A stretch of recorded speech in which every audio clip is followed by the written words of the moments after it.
Good evening, Sonia. Today's prompt is what counts as knowledge? And I would like to know your opinion about this prompt. Good evening. I guess I will try to deassemble this prompt firstly. So, what counts as knowledge? This prompt needs us to define what is knowledge in our TOK exhibition, for example, and then we should give them a list of what something should do to be counted as knowledge. That's how I understand it. And as we already talked, there's Pluto's definition of knowledge, and I will take it as the base for my discussion, which is knowledge is justified through belief. Do you want to start it somehow differently, or is this fine? Is this system fine? Yeah, about justified true belief. In our previous discussion, we've talked that there are problems with it, like the guitar problem. And if you want, you can hear about it in our podcast on the prompt 25. But now I would like to speak more about this prompt. And yeah, we can see it like justified true belief. But I like that knowledge is something that we possess an information about something. And this information must be processed by us in our brain. Like some information can exist, but it won't be information for you before you process this. Yes, this totally agrees with my vision of the world. So, if we see the world as though it is programmed by programmers, by a big programmer, and there's a tree, it is just a bunch of information, for example, of code 101010. For us, it is just information and it just lives there before we see it. Now that we have seen it, the information will flow to our heads and we will try to process it somehow. We will see the green, we will see the brown, we will see the texture, and we will see all those different information and all those different tools of how we can perceive it. Now, and the last thing we have left is just to process it and make this information your own in your head and make something like an induction and say, okay, this is a tree because it looks to me like a tree. I can define it as a tree because of this and this and that. So I see the world as big lumps of information, and the only thing that will make this information into knowledge is our own brain and our own process. So that will be a metaphoric explanation of what is knowledge to me. Do you have anything to add? Any ideas? I would like to notice that the knowledge which we possess, we must understand, because if we don't understand something, it won't be knowledge for you. Like in your example with programmers, like 0101. I don't understand what it means, but some programmers may say that this is nonsense and it's not a knowledge at all. But for me, it can be knowledge. Like some programmers know what is it, and I would like to notice that um we cannot possess some knowledge because knowledge must be true, in my opinion. I don't know if you agree or not with that, but knowledge must be true, and it means that genuine knowledge cannot exist in some ways because we cannot prove some moments to be totally true. What do you think about that? That's a really hard thing to discuss because, as I see it, knowledge should be justified through belief, right? But I do not think that it should be completely justified, as in the sense that we get from our contemporary lives. It should not be completely true, and it can be not completely believed in. So, for example, the fact that I see this tall brown thing with leaves as a tree is only my justification. Perhaps I don't know, I'm such a short person that a bush looks to me as a tree, but it is justified in my mind, it is subjectively justified, and even this would be enough. Perhaps it will be even Mhm. better if someone else justifies and sees this and stands beside me and says, "Oh, right, Sonia, that is truly a tree." So I do not think that it should be justified as much as we imagine it to be.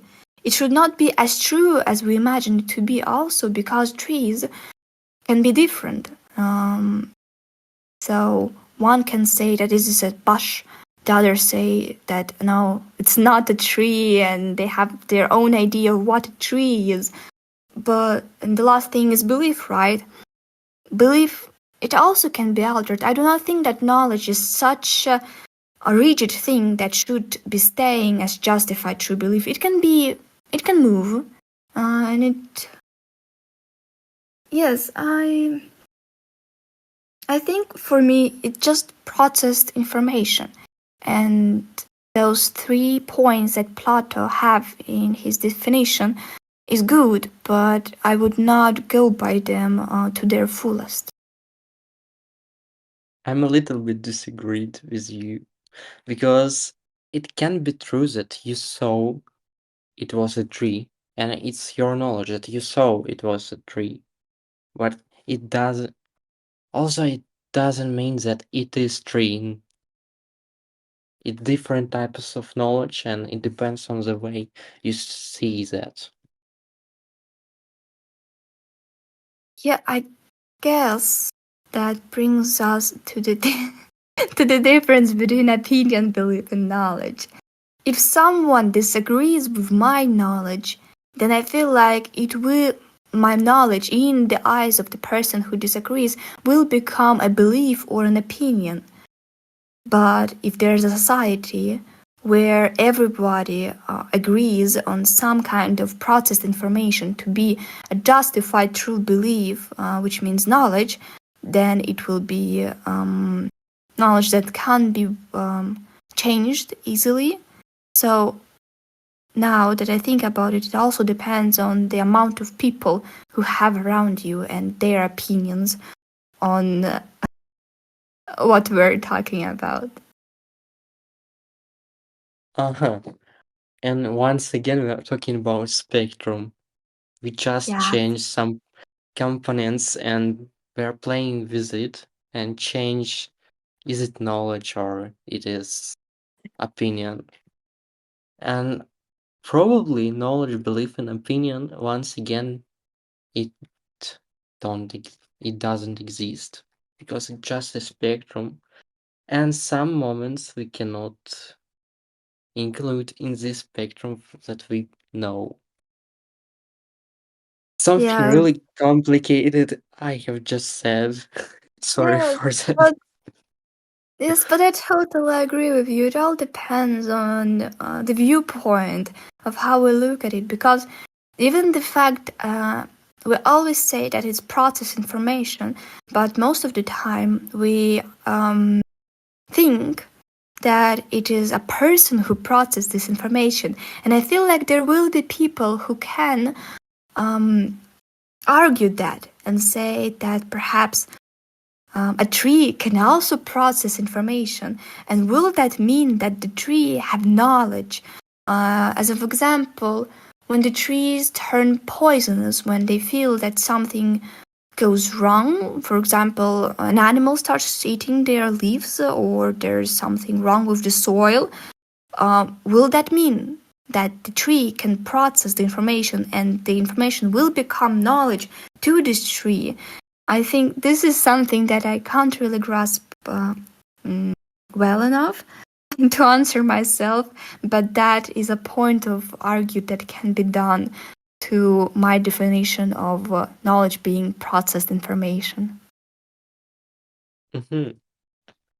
Honestly, it's really interesting about whether or not tree can possess knowledge because it can feel some changes in the atmosphere or something like that and change its appearance or leaves or something like that.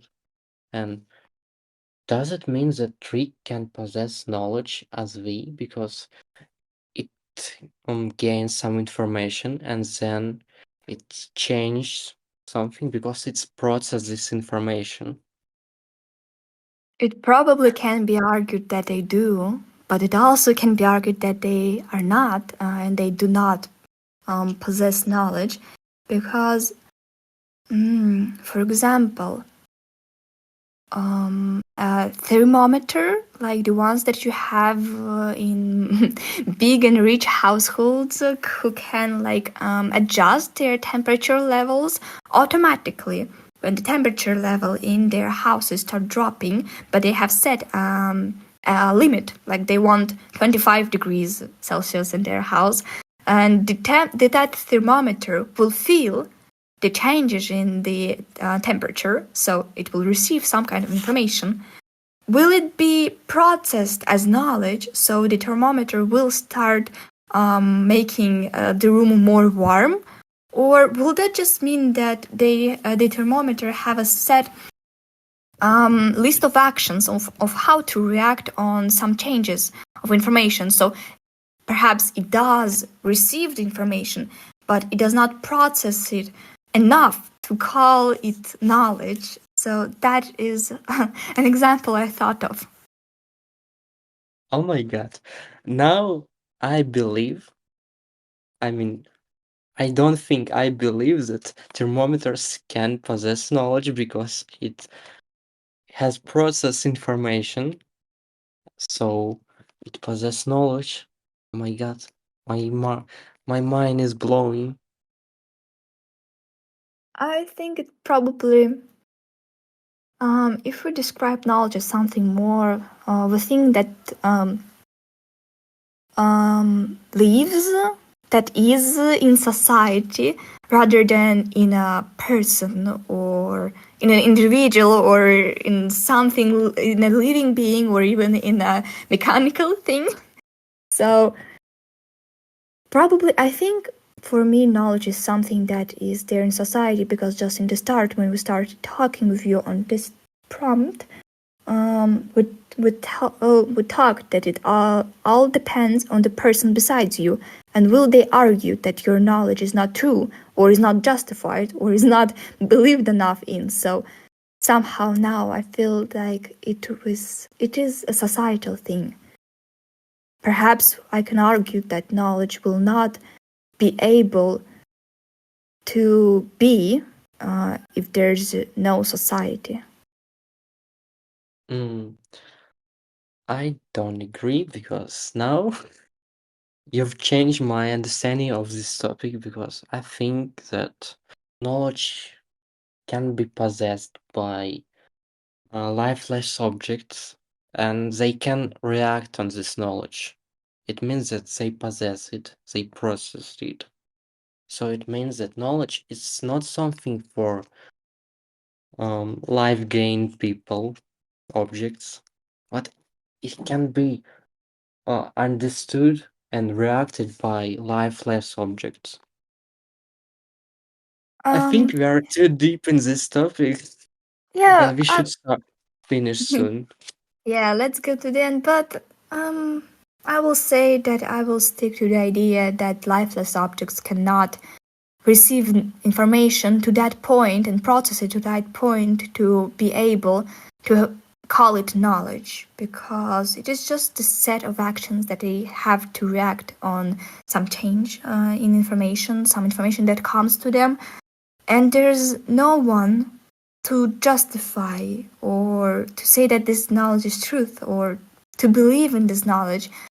So I will say I will stick to the idea that it's more of a individualistic or societal thing.